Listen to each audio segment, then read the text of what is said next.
অরণ্য বুঝল বইয়ের কোনো বদ মতলব আছে। ড্রেসিং টেবিলের আয়নার কাছে দাঁড়িয়েছিল তারা। অরণ্য হুট করে ঘুরিয়ে দিল সুভাকে। সুভার মেয়েদিন ফর্সা পেটে হাত ছুঁয়ে দিল নিজের। সাথে সাথে চোখ বন্ধ করে নিল সুভা। অরণ্য হাসল।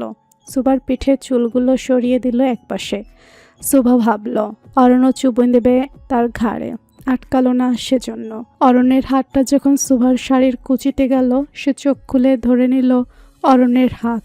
অরণ্য মুখ ডুবালো সুভার ঘাড়ে। চুমুর জায়গায় কামড় পড়তেই হুঁশ ফিরল সুভার। ব্যথায় মৃদু আর্তনাদ করে উঠল সে। সরে যেতে চাইল অরণ্যের থেকে। বিরক্ত হয়ে বলল, করছেন কি? লাগছে আমার। আমারও লেগেছে। প্রতিশোধ নিচ্ছেন? ধরে নাও তাই। ছাড়ুন আমায়। চুমু দাও আগে। অরণ্যের কাছে বিরক্ত হলো সুভা। বাধ্য হয়ে শুনতে হলো তার কথা। অরণ্য ঠোঁট হাসছে সুভাকে জব্দ করতে পেরে। সুভার মনে হলো অরণ্য রাখবে না আর। ভাবলো এবার যাওয়ার কথাটা বলবে অরণ্যকে। সুভা অরণ্যকে জড়িয়ে ধরল। তার মুখপানে তাকিয়ে সুন্দর করে বলল সে, আম্মুকে দেখতে যাব। যেতে হবে না। কেন? সুভার সাথে সাথে ছেড়ে দিল অরণ্যকে। সুভা রাগ করেছে বুঝতে পেরে অরণ্য তার হাতটা ধরে নিয়ে বলল, আমি বলেছি তাই। সুভার রাগ হচ্ছে প্রচণ্ড। হাতটা এক ঝটকে অরণ্য থেকে ছাড়িয়ে নিয়েছে। চলে যাবে বলে পা বাড়িয়েছে। তখনই অরণ্য আটকে দিল তাকে। এবার আর রাগ করলো না সুভা। অসহায় দৃষ্টিতে অরণ্যের পানে তাকিয়ে বলল তাকে, কেন করছেন এমন? আমায় বন্দি করে রাখবেন, কষ্ট দেবেন বলে কি বিয়েটা করেছেন? সুভার অসহায় চোখের চাহনি দেখে বুকের ভেতরটা কেমন করে উঠল তার। অরণ্য কাছে গেল। সুভার কপালে আলতো করে চুমু দিয়ে বলল, আমি ফিরে আসি, তুমি যেখানে যেতে চাও সেখানে নিয়ে যাব। সুভা চুপ করে রইল। চুপচাপ গিয়ে বসে পড়ল বিছানায়। কান্না পাচ্ছে ওর। অরণ্য ভুল করলেও এখন আর তার উপর নিজের রাগ দেখাতে পারে না কেন সে। সুভার অবাক লাগে মাঝে মাঝে। এই কয়েকদিনে অরণ্যের প্রতি এত দুর্বল হয়ে পড়ল কিভাবে সে। অরণ্য চলেই যাচ্ছিল। দরজার সামনে গিয়ে আবারও ফিরে তাকিয়ে চোখ মুখ শক্ত করে গম্ভীর কণ্ঠে বলল, আমি আসার আগে তুমি রুম থেকে বেরোবে না। বেরোলে পা ভেঙে বিছানায় ফেলে রাখবো। কথাটা যেন মনে থাকে। শুনেও কিছু বলল না সুভা। মনে মনে কিছুক্ষণ অরণ্যকে বকাচকা দিয়ে শান্ত হয়ে গেল সে। অরণ্য বেরিয়ে যেতেই সাব্বিরকে ফোন দিয়ে চলে যেতে বলেছে সে। সময়টা সন্ধ্যা। আকাশে ঘুটঘুটে অন্ধকার নেমে এসেছে। বাতাস বইছে চারিদিকে। গাছপালাগুলোও দুলছে তার সাথে পাল্লা দিয়ে। ছাদের রেলিংয়ে হাত দিয়ে দাঁড়িয়ে আছে আনহা। চারদিকের অবস্থা কেমন সেদিকে খেয়াল নেই তার। আনমনে ভেবে যাচ্ছে কি যেন। আনহা ভাবছে অরণ্যকে নিয়ে। কেন অরণ্য তার হলো না? আনহা কি অরণ্যকে কম ভালোবাসতো? তার মধ্যে কি এমন নেই যা সুভার মধ্যে আছে? কথাটা ভাবনা মাত্রই মুহূর্তেই চোখ মুখে রাগ ফুটে উঠেছে তার। সুভার প্রতি রাগ হচ্ছে আনহার। অরণ্যর বাড়ি গাড়ি অফিস সব কিছুই তো সুভার। তাকে কেন সবাই এত ভালোবাসে? কেউ কেন সুভার মতো আনহাকে ভালোবাসে না? পাশে থাকা ফুলের টপটা হাতে নিয়ে এক হাত ছাড়ে ভেঙে ফেলল আনহা। কি যেন হলো তার। গটগট করে হেঁটে চলে এলো নিজের রুমে। ড্র্যাগ থেকে একটা অ্যালবাম বের করলো। এক এক করে দেখতে লাগলো সবগুলো ছবি। যেসব ছবিতে সুভা আছে সেই সব কয়টা ছবি বের করে কেবল সুভার ছবিটাই সরিয়ে দিল সেখান থেকে। রাগে হাত পা কাঁপছে আনহার। বিড়বিড় করে বলে যাচ্ছে বারবার, তোকে আমি ভালো থাকতে দেব না সুভা। আমি যেভাবে চলেছি, কষ্ট পাচ্ছি, সেভাবেই তোকে জ্বালিয়ে পুড়িয়ে শেষ করে দেব। কিয়ান ফোনে কথা বলতে বলতে যাচ্ছিল আনহার রুমের দিকে। দরজাটা খোলা ছিল বলে না চাইতেও চোখ গিয়েছিল রুমের ভেতর। সুভার নামটা কানে এসেছে তার, কিন্তু আগে পরে কি বলেছে কিছুই শুনতে পায়নি। ফোনটা নিজের কান থেকে সরিয়ে ভুরুকুচকে কিছুক্ষণ তাকালো কিয়ান আনহার দিকে। কি হয়েছে বুঝতে পারল না কিছুই। ওর মন মস্তিষ্ক আসলে কি চলছে দেখে বোঝা মুশকিল। ঘড়ির কাঁটা জানান দিচ্ছে এখন রাত 8টার কাছাকাছি। এর মধ্যে আবার পেরিয়ে গেছে একদিন। অরণ্য সেই যে গিয়েছিল ফেরেনি এখনও। কল দিয়েছে বেশ কয়েকবার সুভার ফোনে। আকাশ পাতাল কত কি ভাবতে ভাবতে বিছানায় পড়ে কখন যে সুভা ঘুমিয়ে পড়েছে খেয়াল নেই তার। বিছানায় এলোমেলো হয়ে শুয়ে আছে সুভা। পরনের শাড়িটাও ঠিকঠাক নেই। হঠাৎ তলপেটে কারো হাতের স্পর্শ পেয়ে কেঁপে উঠেছে সে। চোখ খুলে তাকিয়েছে তখনই। চিৎকার দিতে যাবে ঠিক সেই মুহূর্তে কেউ চেপে ধরল ওর মুখ। ভয়ের মুখশ্রী নিয়ে তাকালো সুভা লোকটির দিকে। ড্রিম লাইটের আলোয় স্পষ্ট দেখা যাচ্ছে অরণ্যের ফর্সা মুখটা। মুখের উপর থেকে অরণ্যের হাতটা সরিয়ে বলল সুভা, কখন আসলেন? মাত্র আসলাম। ভয় পেলে তুমি? সুভা বাচ্চাদের মতো করে মাথা নাড়ালো উপর নিচ। অরণ্য হেসে ওর ঠোঁটে ছোঁয়ালো সুভার কথার উত্তরে বলল। আমি ছাড়া অন্য কেউ আমার লাভবাটে গায়ে হাত দিবে এত সাহস কারণ নেই। অরণ্যের মুখের গরম শ্বাস পড়ছে সুভার চোখে মুখে। অরণ্য কেমন নেশালো দৃষ্টিতে তাকিয়ে আছে সুভার দিকে। কেন যেন লজ্জা পেল সে, মুখ ঘুরিয়ে নিল অন্যদিকে। জানালাটা খোলা, বাইরে থেকে বাতাস আসছে। অনেকক্ষণ হলো বৃষ্টি হচ্ছে বাইরে। অরণ্যের আসার কথা ছিল 2 দিন পরে, কিন্তু একদিন না যেতেই চলে এসেছে সে। বাড়িতে আসবে এটা জানায়নি কাউকে, তাইতে এত অবাক হলো সুভা। অরণ্য উঠে গেছে ওয়াশরুমে, সুভাও গিয়ে দাঁড়িয়েছে জানালার পাশে। ইচ্ছে করছে বাইরে বৃষ্টিতে ভিজবে সে। ওয়াশরুমের দরজাটা খোলাই আছে। অরণ্যকে দেখতে পাচ্ছে সুভা। কি যেন ভেবে সেও গেল অরণ্যের কাছে। সামনে গিয়ে দাঁড়িয়ে বলল, আসুন বৃষ্টি বিলাস করি। অসুস্থ হওয়ার শখ জেগেছে মনে? হাসি মুখটা চুপসে গেল সুভার বাচ্চাদের মতো করে বলল। ভিজবেন না? বাচ্চা মনে না করে চুপচাপ গিয়ে ঘুমিয়ে পড়ো। সুভার রাগ হলো, গাল ফুলিয়ে চলে যাচ্ছিল সেখান থেকে। অরণ্য হুট করে এসে কোলে তুলে নিল তাকে। পড়ে যাবে বলে অরণ্যর গলা জড়িয়ে ধরল সুভা। মুখের দিকে তাকিয়ে বলল, কোথায় নিয়ে যাচ্ছেন? বৃষ্টিতে ভিজবে না? সুভা হাসল, শক্ত করে জড়িয়ে ধরল অরণ্যকে। ছাদে এসেছে সুভা আর অরণ্য। হেঁটে গিয়ে টুপটাপ বৃষ্টির মধ্যে গিয়ে দাঁড়িয়েছে সুভা। চোখ বুজে মুখ তুলে দিয়েছে আকাশের দিকে। জলকানাগুলো তার মুখ, চুল, শাড়ির আঁচল বেয়ে নামছে। পুরোটা শরীর ভিজিয়ে দিচ্ছে তার। বৃষ্টির পানিতে শাড়িটা ভিজে লেপটে গেছে তার গায়ের সাথে। সুভা আশেপাশে তাকিয়ে দেখল অরণ্য তার পাশে নেই। দরজার দিকে তাকালো, তখন অরণ্য এখনো দাঁড়িয়েছে তার আগের জায়গাতেই। সুভা হাতের ইশারায় ডাকলো তাকে। অরণ্য ধীরে ধীরে এগিয়ে এসে পাশে দাঁড়ালো তার। অরণ্য দেখছে সুভার বাচ্চামো। মনে হচ্ছে আবারও ফিরে গেছে সেই অতীতে। আগে চঞ্চল হাসি খুশি সুভাকেই অরণ্যের বেশি পছন্দ ছিল। ভালোবেসেছিল মায়াবী চেহারার মিষ্টি হাসির অধিকারিণী মেয়েটিকে। সময়ের সাথে সব কিছু কেমন বদলে গেছে। অরণ্য মিস করে আগের দিনগুলোকে, আগের সুভাকে। পরক্ষণে আবার মনে হচ্ছে সুভাতে একা পরিবর্তন হয়নি, হয়েছে সে নিজেও। দীর্ঘশ্বাস ছাড়ল অরণ্য। অনেক সময় হলো ছাদে এসেছে তারা। আরও কিছু সময় এই বৃষ্টির মধ্যে দাঁড়িয়ে থাকলে নির্ঘাত জ্বর বাঁধাবে সুভা। এই ভেবে অরণ্য তাকে চলে আসতে বলল। সুভা শুনল না অরণ্যের কথা। গাল ফুলিয়ে দাঁড়িয়ে রইল আগের মতোই। অরণ্য উপায় না পেয়ে সুভাকে কোলে তুলে নিল আবারও। সুভার রাগটাও কোথায় যেন চলে গেল। সে শক্ত করে গলা ছড়িয়ে ধরল অরণ্যের। কিয়ান আর কিরণের বিয়ের দিনটা এগিয়ে এসেছে। হাতে মাত্র আর 1 সপ্তাহের মতো সময় আছে। 2 বাড়ির মানুষদের যাতায়াতও বেড়েছে এখন। আজকে সুভা আর কিরণ শপিং মলে যাবে বলে ঠিক করেছে। সকাল থেকে অরণ্যের পিছু পিছু হেঁটে রাজি করিয়েছে তাকে। হসপিটালে যাওয়ার আগে ড্রাইভারকে বলে দিয়েছে অরণ্য সুভা আর কিরণকে নিয়ে শপিং মলে যেতে। যতক্ষণ না সে আসবে যেন তাদের সাথেই থাকে। সুভা এদিকে মনে মনে ভেবে যাচ্ছে আজকে একবার অফিসে যাবে। সাব্বিরকে সবটা বুঝিয়ে দিয়ে আসতে হবে। সুভা ছাত্রও বেশ কয়েকবার ফোন দিয়ে বলেছেন কথাটা। শপিং মলের সামনে এসে দাঁড়িয়েছে সুভাদের গাড়িটা। গাড়ি থেকে নেমে হাঁটতে যাবে তখনই কারোর সাথে ধাক্কা লাগলো। সুভার মুখ তুলে তাকাতে দেখতে পেল রায়ানকে। কয়েক পা পিছিয়ে গেল সাথে সাথে। রায়ান হেসে জিজ্ঞেস করলো সুভাকে, কেমন আছেন মিস মেহরিন? সুভার কিরণ একে অপরের দিকে তাকালো। কিছুক্ষণ চুপ থেকে চারিপাশে চোখ বুলিয়ে উত্তর দিল সুভা, মিসেস মেহরিন। আর হ্যাঁ, আমি ভালো আছি। আপনি কেমন আছেন? সুভার কথায় ভুরু কুচকালো রায়ান। পরক্ষণে আবার কে যেন ভেবে মুচকি হেসে উত্তর দিল। আমি ভালো নেই।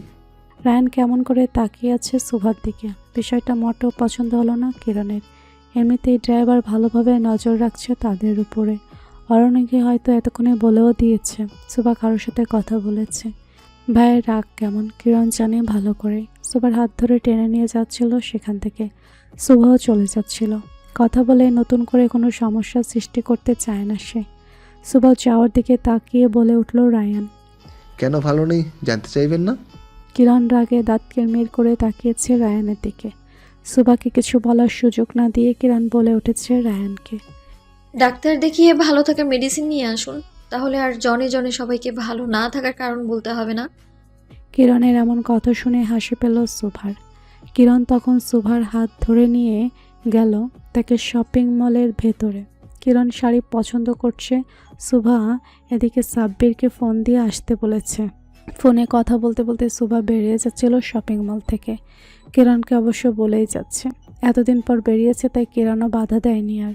কিরণ একের পর এক শাড়ি দেখছে, কোনোটাই পছন্দ হচ্ছে না তার। আসার আগে কিয়ানের সাথে কথা হয়েছিল, ওর আম্মু আর চাচিকে নিয়ে আসবে বলেছিল এদিকেই। কিরণ কি যেন ভেবে ফোন দিল কিয়ানকে, কিন্তু কিয়ান কল রিসিভ না করে বারবার কেটে দিচ্ছিল। কিরণের মনে হলো কিয়ান হয়তো কোনো সমস্যা আছে, তাই আর বিরক্ত করলো না তাকে। আচমকা কেউ কিরণের মাথার বেনি ধরে টান দিল। বিরক্ত হয়ে রাগান্বিত চেহারা নিয়ে ঘুরে তাকাতেই দেখতে পেল কিয়ানকে।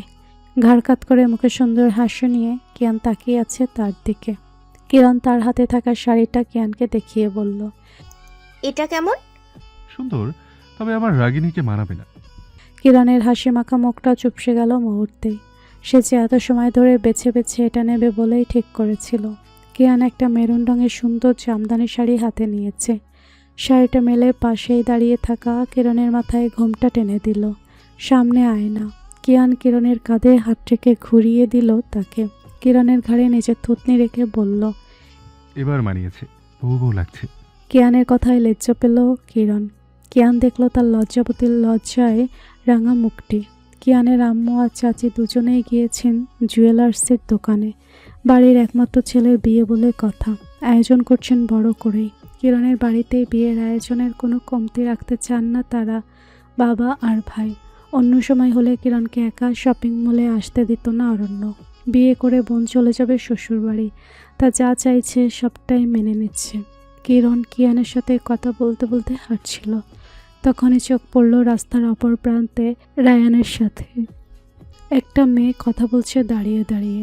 মেয়েটাকে স্পষ্ট দেখা না গেলেও কিরণের মনে হলো এটা আনহা। কিয়ানের শার্টের হাতা ধরে টেনে বলতে চাইলো কথাটা, কিন্তু কিয়ান তখন ব্যস্ত হয়ে কারোর সাথে ফোনে কথা বলছে। রাগ করে কিয়ানের কানে থাকা ফোনটা একটানে কেড়ে নিয়ে বলল, বিয়ে ঠিক হয়েছে পর থেকে আপনি আমাকে পাত্তা দিচ্ছেন না কেন? রাগিনী, ফোনটা দাও। আমার কথার উত্তর এটা নয়। পাত্তা দিই না তোমাকে?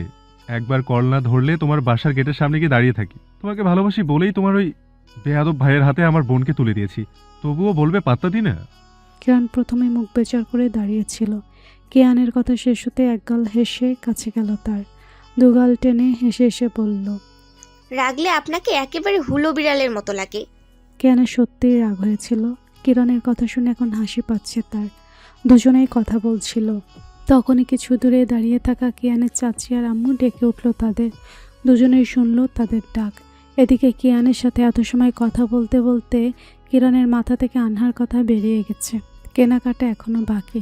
কিরণের পেছনে তাই সাথে করেই নিয়ে যেতে চাইছেন কিয়ানের আম্মু আর চাচি দুজনে। সড়কে দু একটা গাড়ি নেই দেখে সবাই মিলে অপেক্ষা না করে রাস্তা পার হচ্ছিল। ঠিক তখনই ফুল স্পিডে কোথা থেকে একটা গাড়ি ছুটে এলো। কেউ না দেখলেও দেখেছেন সুভার আম্মু। কিরণ আর উনি ছিলেন পেছনে, দুজনেই হাত ধরে হাঁটছিলেন।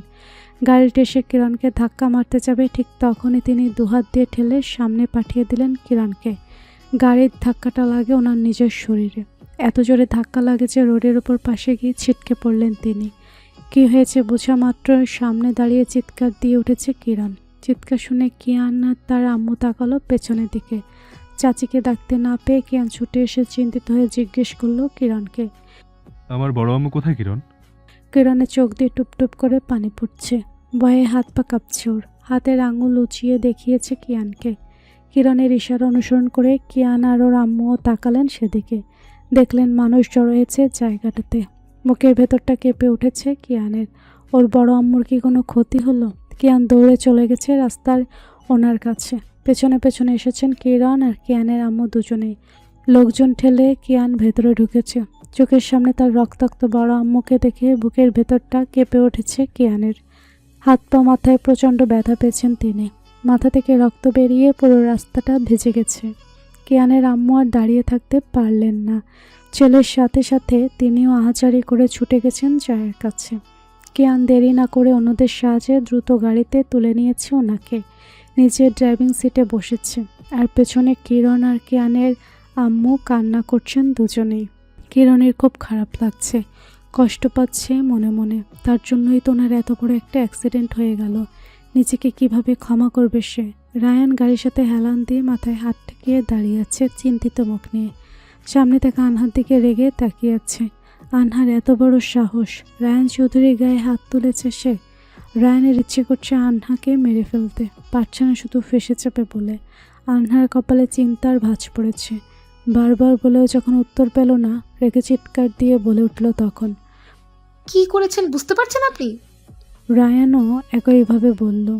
আমি বুঝিনি এমনটা হবে। এখন বুঝিনি বললে হবে? মাথা মোটার মতো কাজ করেছেন আপনি। আরে আমি কি জানতাম নাকি অরণ্যর বন্ধুর জায়গায় উনি চলে আসবেন? আমি তো জাস্ট ভয় দেখাতে চেয়েছিলাম, এমনটাও ভাবিনি। চুপ করুন, গাড়িতে তখন আমিও ছিলাম। আমি ফাঁসলেও আপনাকে নিয়েই ফাঁসবো, মনে রাখবেন। রায়ান হাসল। কিছুক্ষণ পর আনহাকে বলল। রায়হান চৌধুরীকে ফাঁসানো এত সহজ নয় মেয়ে। ভালো পরামর্শ দিচ্ছি শোনো। তুমি যদি আমার সাথে থাকো তাহলে বেঁচে যেতে পারো, নইলে কি হবে আমি নিজেও জানি না। আনহা চলে যাচ্ছিল রায়ানকে রাগ দেখিয়ে।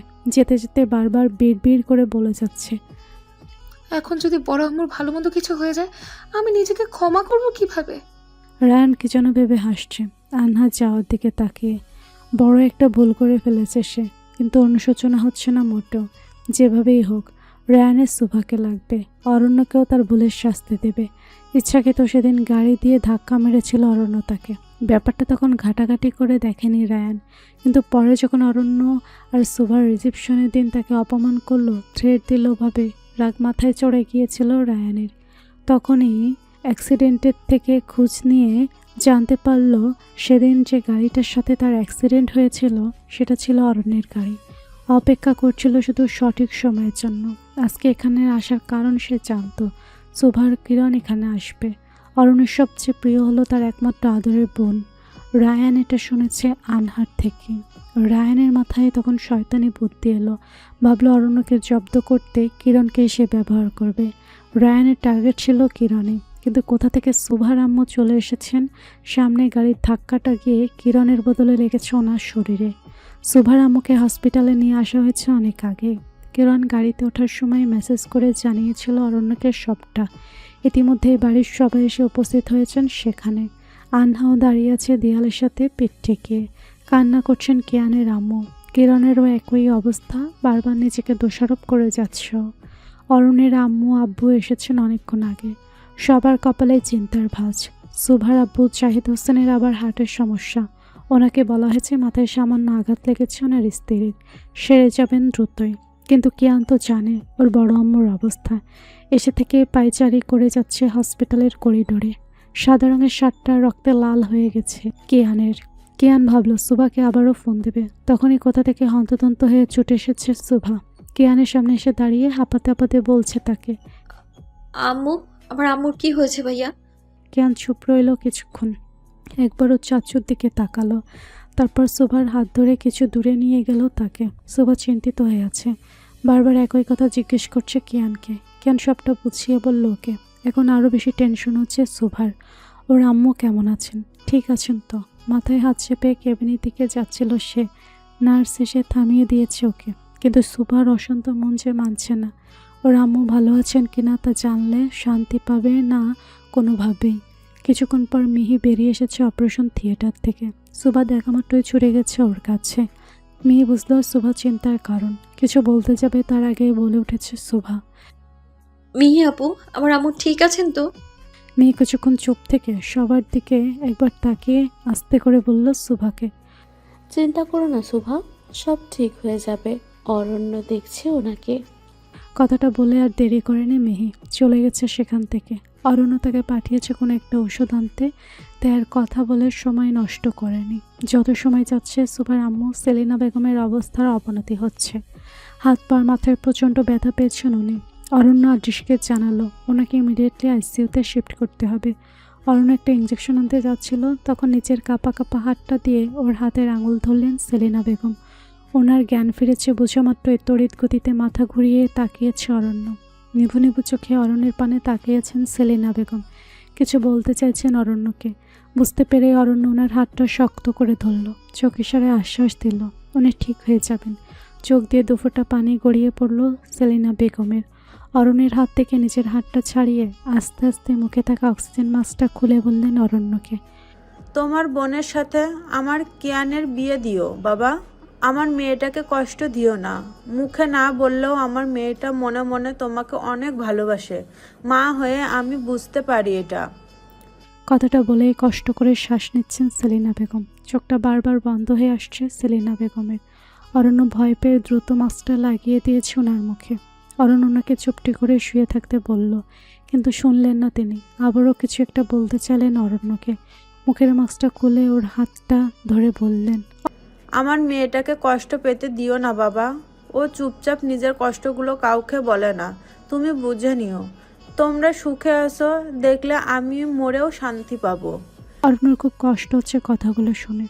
ওনাকে যে সে দেখে আসছে ছোট থেকে, কিয়ান আর তাকে কখনোই আলাদা করে দেখেননি তিনি। অরণ্য নিজের ভাবনা থেকে বেরোলে এই মুহূর্তে যেভাবেই হোক সুস্থ করে তুলতে হবে ওনাকে। পালস রেট কমে আসছে সেলিনা বেগমের। শ্বাস নিতেও কষ্ট হচ্ছে ওনার। ওনাকে আইসিইউতে শিফট করবে। তখনই আদৃশ খেয়াল করলো ওনাকে, শুধু শরীরটাই পড়ে আছে বেডে। প্রাণ পাখিটা যে উড়ে গেছে অনেক আগেই। কিন্তু অরণ্য কোনো দিকে খেয়াল না করেই প্রাণপণে চেষ্টা করে যাচ্ছে ওনাকে বাঁচাবে বলে। আদৃশ আলতো করে অরণ্যের কাঁধে ধাক্কা দিয়ে বলল তখন, অরণ্য, আন্টি আর নেই, তাকিয়ে দেখ ওনার দিকে। হুঁশ ফিরল অরণ্যের। সে এবার খেয়াল করলো বেডে শুয়ে থাকা সেলিনা বেগমকে। শ্বাস প্রশ্বাস চলছে না ওনার। শরীরটা নিথর হয়ে বিছানায় পড়ে আছে। বুকের ভেতরটা ধক করে উঠল অরণ্যের। কয়েক পা পিছিয়ে গেল সে। কিছুক্ষণ পর আবার কি যে ভেবে ওনার প্রাণহীন দেহটার কাছে আসলো অরণ্য। তার কাঁপা কাঁপা হাত দিয়ে ওনার খোলা চোখ দুটো বন্ধ করে দিল। অরণ্যর অপারেশন থিয়েটার থেকে বেরোতেই সবাই ছুটে চলে গেছে ওর কাছে। গিয়েছে সুভাও। বারবার জিজ্ঞেস করছে ওর আম্মু কেমন আছেন। অরণ্য চুপ করে আছে। এই চুপ থাকার মানেটা বুঝতে বাকি নেই কারোর। সুভার আব্বুর বুকটা ভার হয়ে আসছে। চোখের সামনে সব কিছু অন্ধকার ঠেকছে ওনার। ভাইয়ের পাশে দাঁড়িয়ে থাকা কিয়ানের আব্বু জিহাদ হোসেন ধরে ওনাকে নিয়ে গেছেন সেখান থেকে। অবস্থা খারাপের দিকে যাচ্ছে বুঝতে পেরে আদিশার মেয়ে নার্স ডেকে কেবিনে নিয়ে গেল ওনাকে। পাশে থাকা বেঞ্চটাতে দপ করে বসে পড়ল সুভা। চিৎকার দিয়ে কান্না করতে ইচ্ছে করছে তার। পরনের শাড়িটা এলোমেলো হয়ে আছে। আঁচল গড়াচ্ছে মাটিতে। সুভার আম্মু আর নেই। সে কাকে আম্মু বলে ডাকবে? খাবার না খেলে কে সুভার দরজার সামনে এসে বারবার ডাকাডাকি করবে? চারদিকটা অন্ধকার লাগছে সুভার। মনে হচ্ছে মাথা ঘুরে পড়ে যাবে এক্ষুনি। অরণ্য দূর থেকে দেখছে তাকে। বিধ্বস্ত সুভাকে দেখে বুকের ভেতরটা মোচড় দিয়ে উঠেছে ওর। কষ্ট হচ্ছে খুব। অরণ্য হেঁটে সুভার কাছে গেল। সুভা তখন মাথা তুলে তাকালো ওর দিকে। উঠে দাঁড়িয়ে কান্নারত কণ্ঠে অরণ্যকে বলছে বারবার, আমার আম্মুকে এনে দিন। আপনি যা বলবেন আমি তাই করব। অরণ্য বুঝলো সুভার মনের অবস্থা। কান্নারত সুভার মাথাটা চেপে ধরল নিজের বুকে। মাথায় হাত বুলিয়ে বলল, মৃত মানুষকে জীবিত করা যায় না লাভবার্ড। দোয়া করো ওনার জন্য। তোমাকে ঠিক থাকতে হবে। আঙ্কেলকে সামলাতে হবে। সুভার কান্নার বেগ বাড়ল। অরণ্যকে শক্ত করে জড়িয়ে ধরে কান্না করে যাচ্ছে সে। বিড়বিড় করে বারবার বলে যাচ্ছে, আমি এখন কাকে আম্মু বলে ডাকবো? কে আমাকে আম্মুর মতো যত্ন করে খাইয়ে দেবে, আমায় ভালোবাসবে, বকবে? কিয়ান নীরবে কাঁদছে। তার তো উচিত ছিল সুভাকে সান্ত্বনা দেওয়া, কিন্তু কিয়ানের নিজেরই বা কষ্ট কম হচ্ছে কিসে? তার বড় আম্মু চলে গেছেন সবাইকে ছেড়ে। কথাটা এখনো বিশ্বাস হচ্ছে না কিয়ানের। পাশে দাঁড়িয়ে থাকা জাহানারা সুলতানা দেখছেন সবটাই। খুব কষ্ট হচ্ছে ওনার। বারবার সুভার জায়গায় কিরণকে বসিয়ে ভাবছেন। বুঝতে পারছেন মেয়েটা কতটা কষ্ট পেয়েছে। আজকে ওনার ইচ্ছে করছে সব মান অভিমান দূরে ঠেলে দিয়ে নিজের মেয়ের মতোই মাথায় হাত বুলিয়ে সান্ত্বনা দিতে সুভাকে। অরণ্য সুভাকে বুঝিয়ে বলল ওর আব্বুর সুস্থতার জন্য ওকে স্ট্রং থাকতে হবে। সুভা হয়তো বুঝেছে নিজের আম্মুকে হারিয়ে দিশেহারা সে। আব্বুকেও হারাতে চায় না। বাইরে থেকে নিজেকে শক্ত দেখালেও যে ভেতরে ভেতরে দুমড়ে মুচড়ে শেষ হয়ে যাচ্ছে সে। অরণ্য চলে যাবে তখনই চোখ পড়ল আনহার দিকে। খটকা লাগলো ওর। সবাই কান্নাকাটি করছে আর আনহা এভাবে ভয়ার্ত মুখশ্রী নিয়ে দাঁড়িয়ে আছে দেয়ালের সাথে পিঠ ঠেকিয়ে। কি যেন ভেবে যাচ্ছে তখন থেকে। অরণ্য যা ভাবছে সেটাই কি সত্যি? মিহি আর আদৃশের ডাকে আনহার থেকে নিজের মনোযোগ সরিয়ে ওদের দিকে তাকালো অরণ্য। কথা বলল কোনো বিষয় নিয়ে। তত সময় আনহাও চলে গেছে সেখান থেকে। সুভার আম্মু মারা যাওয়ার বেশ অনেকগুলো দিন হয়ে গেছে, প্রায় 3 মাসের মতো। সুভা আজ আর তার আব্বুকে দেখতে এসেছে। ওনার শরীরটা খুব একটা ভালো যাচ্ছে না। ভয় হয় সুভার। মায়ের মতো বাবাকেও হারাতে চায় না সে। সেজন্যই কয়েকদিন পর পর এসে দেখে যায়। নিয়ম করে খোঁজ নেয় প্রতিদিন ওনার। জাহিদ হোসেন তখন সোফায় বসে পুরোনো অ্যালবামটা চোখ বোলাচ্ছিলেন। প্রিয় স্ত্রীর মৃত্যুতে নিজেকে সামলেছেন খুব কষ্ট করে। ওনার ইচ্ছে হয় সব ছেড়ে ছুড়ে চলে যেতে পরপারে। নিজেকে ঠিক রাখছেন শুধু মেয়ের জন্য। সুভা বাবার রুমে এসেছে খাবার নিয়ে। মেয়েকে দেখে অ্যালবামটা হাত থেকে নামিয়ে রাখলেন তিনি। মুস্কি হেসে মেয়েকে পাশে বসতে বললেন। সুভাও শুনল বাবার কথা। খাবারের প্লেটটা রেখে বসলো ওনার পাশে। কিছুক্ষণ চুপ থেকে বাবার পানে তাকিয়ে বলল সুভা। তুমি কি এখনো আমার উপর রেগে আছো আব্বু? জাহিদ হোসেন তাকালেন মেয়ের দিকে। কি যেন ভেবে হাসলেন তিনি। মেয়ের মাথায় হাত বুলিয়ে আদুরি কণ্ঠে বললেন, তোমার উপর আমার কোনো রাগ নেই প্রিন্সেস। সুভা হাসলো বাবার কথা শুনে। জড়িয়ে ধরল ওনাকে। আজকে নিজের আম্মুকে খুব মিস করছে সুভা। বাড়িতে এসেছে পর কখনো তিনজনে একসাথে বসে গল্প করেনি, খাবার খায়নি। আজকে সুভা আর তার আব্বু একসাথে আছেন, কিন্তু সুভার আম্মু নেই। কথাটা ভাবতেই চোখ গড়িয়ে দুফোঁটা পানি পড়ে গেল তার। নিজেকে সামলে অন্য হাতের তালু দিয়ে চোখ মুছে নিল চোখের পানি। অরণ্য সুভাকে ফোন দিয়ে বলেছে রেডি থাকতে। সে কিছুক্ষণের মধ্যেই নিতে আসবে তাকে। সুভা তাড়াতাড়ি বাবাকে ওষুধ দিয়ে চলে গেল সেখান থেকে। রেডি হতে হবে, 1 মিনিট দেরি হলেই ডাক্তার সাহেব আবার রাগ দেখাবেন। বাবাকে বিদায় জানিয়ে নিজের রুমে চলে গেল সুভা। আজকে সে সুন্দর একটা ধূসর রঙের শাড়ি পরেছে। গলায় আর কানে অরণ্যের দেওয়া সুন্দর একটা ডায়মন্ড পেন্ডেন্ট। সুভা রেডি হয়ে নিচে এসেছে মাত্রই। ও চাচি তখন থেকে অপেক্ষা করছেন ওর জন্য। সুভাকে দেখে হাত ধরে টেনে ডাইনিং টেবিলে বসালেন। সুভার পেটে খিদে নেই একটু। এসেছে পর থেকে এটা সেটা রান্না করেই যাচ্ছেন ওর চাচি। সুভা একবার পুরো টেবিল জুড়ে চোখ বুলালো। কত রকমের রান্না, সবগুলোই ওর পছন্দের, কিন্তু পেটে যে খাবার রাখার জায়গা নেই। ঠিক তখনই কিয়ান কোথা থেকে এসে বসলো সুভার পাশে। অনেক হলো ভাই বোনের মধ্যে আগের মতো কথা হয় না। দুজনেই নিজেদের মতো করে ব্যস্ত হয়ে পড়েছে। কিয়ান তো এখন অফিস সামলাতে ব্যস্ত। কিয়ান কাজে মন দিয়েছে দেখে ভালোই লাগে সুভার। এখন আর অফিসের ঝামেলায় নিজেকে জড়ায় না সে। সবটা কিয়ানই দেখে নেয়। কিয়ান সুভার দিকে তাকিয়ে মুস্কি হাসলো। ভাইয়ের হাসির উত্তরে সুভাও এসে বলল, কিরণের সাথে কথা হয়? তোর ননদ আমাকে পাত্তা দেয়? সুভা কিছুক্ষণ চুপ থাকলো। পরে আবার কিয়ানকে উদ্দেশ্য করে বলল, অফিসের কাজে মন দিয়েছো দেখে ভালো লাগছে, তবে এতটা ব্যস্ত হয়ে পড়ো না যে তোমার এই ব্যস্ততার কাছে ব্যস্ততার জন্য কাছের মানুষগুলো দূরে সরে যায়। কিয়ান খাওয়া থামিয়ে সুভার দিকে তাকালো। ভাবলো মনে মনে, সত্যি তো, আজকাল আর রাগের মতো খোঁজ নেওয়া হয় না কিরণের। কিরণের কি রাগ আছে আমার উপর? সুভা হয়তো কিছু বুঝলো। কাঁধে আলতো করে ধাক্কা দিয়ে ভাইকে জিজ্ঞেস করলো আবারও, কি ভাবছো ভাইয়া, কিরণ রাগ করেছে কিনা? বুঝলি কিভাবে?